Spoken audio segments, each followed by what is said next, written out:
ছাদে গরম, চলো বাসায় চলো। ঠিক আছে, গাছে পেঁপে তো অনেকগুলা পাকছে। এই যে আরেকটু পাকুক। ঠিক আছে, পেঁপে তো আবার পুরা কালার না হইলে এই সাইডেতে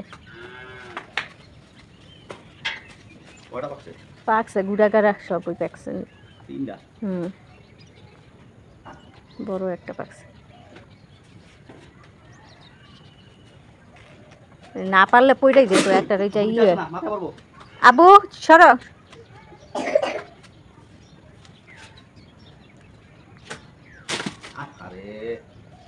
আম গাছের উপরে টাকা আফসোস করে লাভ নেই। আম গাছটা একবারে ডিজাইন করা কাটা ছিল না, হ্যাঁ ডালটা কেটে করে ওই সাইডে তেল লাগাই বাড়তে চাইছি আম গাছটার উপরে করব।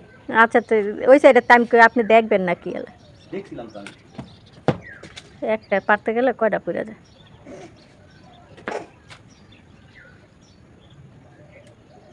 গাছ বেঙ্গা বলবে আলাপ আছে।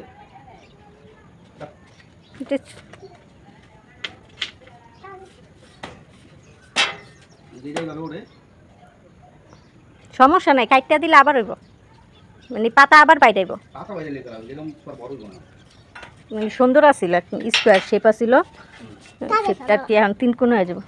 না না, ছাদে গরম। আরেকটা তো ছোট আছিল, ওইটা পারলেন না। আচ্ছা থাক না বাবা, ছাদে যে রোদের গরম। হ্যাঁ রোদের গরম। চলো যে পেঁপে খাম আমরা, চলো।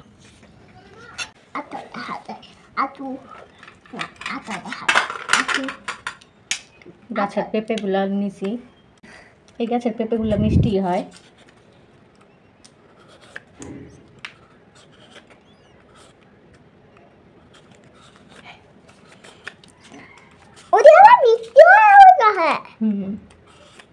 পুরা পাকে না, এই সাইডটা সাদা, আবার এই সাইডটা কালার আসছে।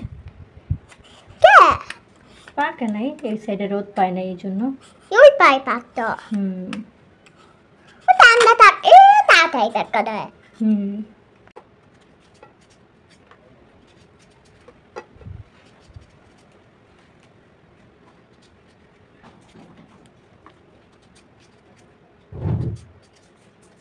মাশাআল্লাহ, পেঁপের কালারটা সুন্দর হয়েছে। যেদিক দিয়ে কালার আসছে ওই দিক দিয়ে সুন্দর, আর যেদিক দিয়ে কালার নাই ওই দিক দিয়ে এই সাদা সাদা। তা ওই গাছে পেঁপেটা মিষ্টি আছে, অনেক মিষ্টি। হ্যাঁ কেবু কেমন? মজাই মিষ্টি, বেশি মিষ্টি। ওরে বাবা, রিভিউ দিয়ে লাইছে আমার পোলায়। টাকার চুল লাগবো না।